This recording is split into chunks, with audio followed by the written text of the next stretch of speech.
How to spend your time at the university like the top billionaires of the world. If you are a student at the university, or maybe in college or any tertiary learning, or just anyone who wants to set his life on a path towards great success and fulfillment, this is for you.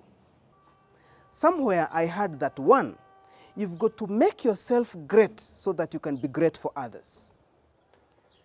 Two, the most important skill to have in this day and age is the ability to learn a new skill. Let's consider this real-life illustration. I come from Taita land in the coastal part of Kenya.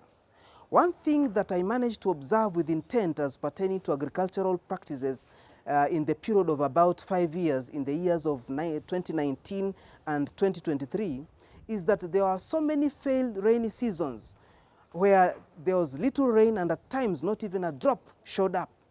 But we as a people didn't change. Every time we planted maize and it failed. I saw that experience right at home up until some gave up and left the lands untilled only for the rains to fall in abundance in the year 2023.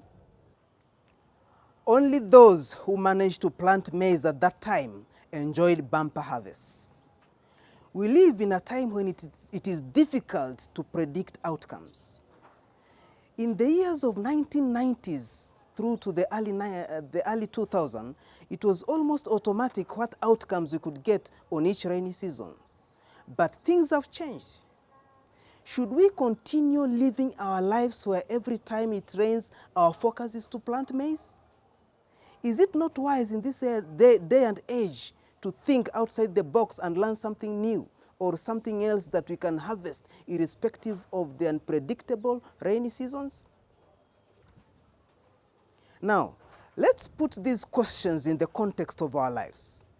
Should we continue to live our lives where every time we go to school, our focus is to get papers in form of degrees? Is this not wise in this day and age to think outside the box and learn something new and something different that guarantees success?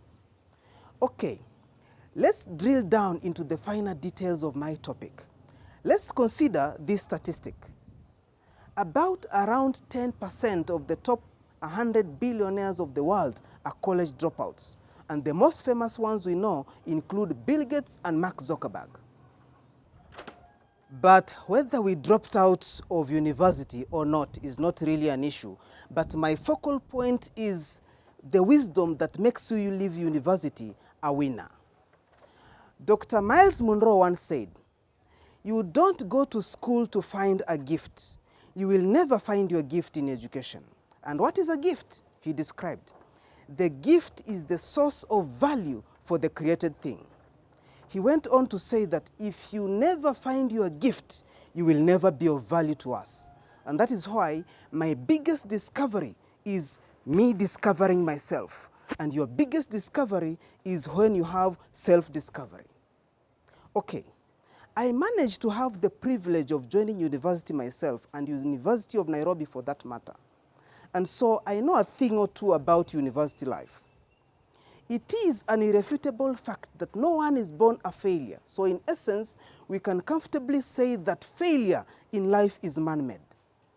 The reason as to why most people fail in life, despite the fact that they stepped into the university corridors, is in our mindsets. If you don't plan your life, you're already planning to fail. And these are words by Dr. Miles Monroe. And he went on to add that a plan is finishing before you start. What are some of the benefits of university education? One, to network. While at Harvard University, Bill Gates met Steve Ballmer, fellow student. And unlike Bill Gates, who dropped out of university, he completed University of Education and joined Microsoft as the 24th employee and an assistant to Bill Gates. And he is now one of the richest men in the world. That's the power of a network. The second benefit, to learn laws.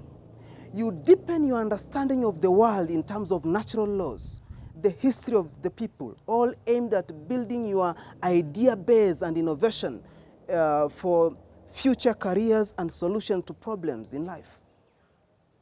Number 3, to get certification for placement in various career occupations.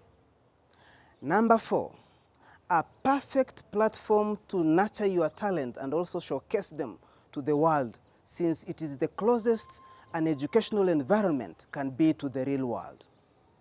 Number 5, freedom, defined as the power to act, speak, and think as one wants. Most of the university-going students get to enjoy this and merely forget the fact that with freedom comes responsibility. Maybe you come from a strict home where you didn't have the opportunity to interact with the world the way you'd want to, and to do whatever you want. University education and much of the tertiary institutional environments come with that freedom, the best environment for self-discovery and character building. When I look keenly at the life of some of the billionaires of the world, there is one thing that we can really learn from them. They spend their time at the university wisely. They didn't waste time, and that is why some of them got their clarity about their life's purpose so early in their university life, and they didn't have to complete their university education. Someone like Mark Zuckerberg, a computer science student together with 4 of his classmates, created Facebook after FaceMash failed. He began with the intention of connecting the Harvard community, but ended up connecting the whole world. This is the power of university environment. He even got his sweetheart right there. An average university student does not have his or her life well planned, and that is sad that most of us are average at best, and our aim is the paper in the end, the degree.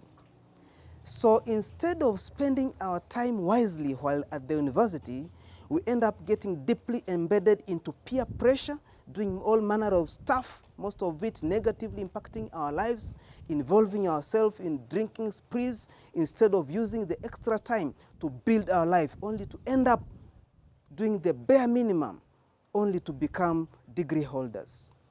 This is sad.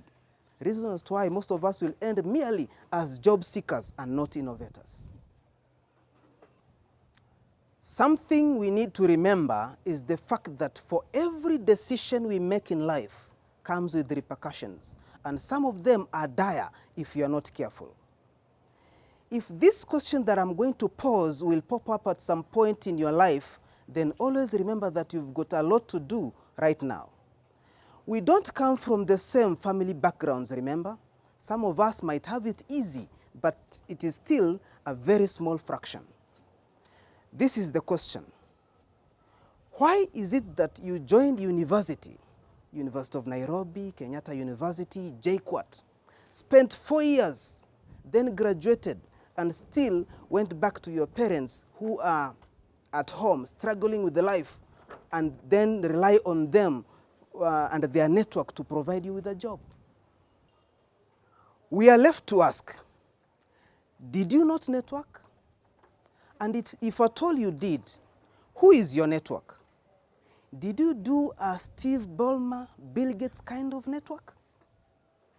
Did you leave university with an idea, something to grow into, something to die for, that you can commit your life to it? If at all you went to university while aware of your natural talents, did you nurture them? Did you leave university with an audience? I learned this listening to John Maxwell, that success is uphill and that you cannot go uphill with downhill habits.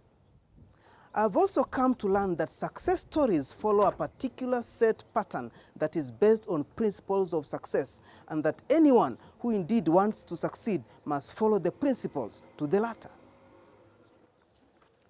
So how is it that we decide to operate contrary to those principles and expect to succeed?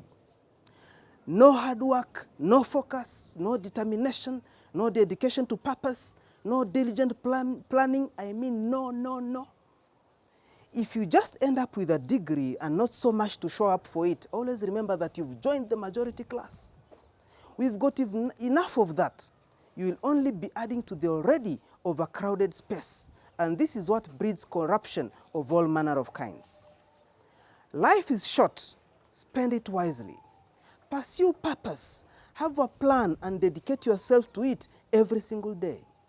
And if these are the very things that successful people do, why not do them? And for those of you who listen with the intent to understand and apply, this is my message to you from the bottom of my heart. The future is not in the CV. The future is in your story.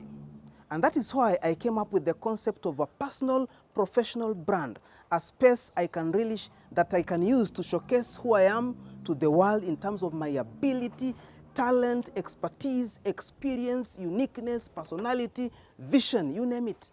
All aimed at helping me to showcase who I am and being the best version of myself at all times. My personal professional brand is at Doc Mathematics, and in it, I am a leadership consultant, motivational speaker, and mathematics teacher. And that sums up my life. The rest is history. Watch this space.